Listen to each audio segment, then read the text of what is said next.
parasite hell-bent on infecting every single thing in the galaxy. Or the most absurd sci-fi franchise in the world, Warhammer 40k. Could the Flood conquer 40k, or would the absurdity of 40k get the win? Let's find out. When the Flood first shows up in the 40k galaxy, they would quickly snowball out of control.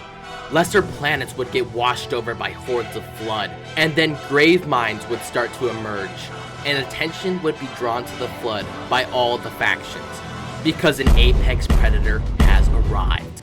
As soon as the Flood gets access to interstellar travel, planet-sized grave mines would start to emerge because of the large amounts of biomass they now have at their disposal.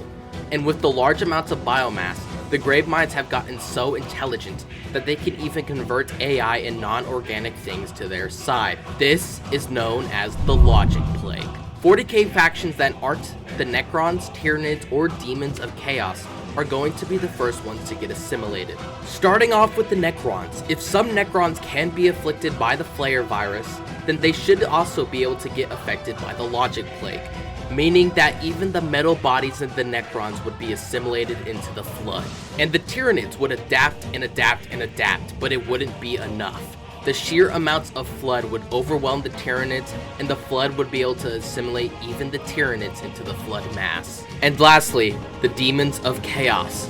They would be the hardest thing for the Flood, but not because of how hard they are to kill, but because when they die, they can just go back to the warp, and they can manifest back later. But when the Flood reaches an extremely high level of biomass, they can use neural physics, meaning they can corrupt the very fabric of reality, which means they would be able to defeat the demons and maybe even all the Chaos Gods. Ultimately, the Flood would win. I hope you enjoyed this video. Make sure to like and subscribe, and comment down below what you think should have happened. Later.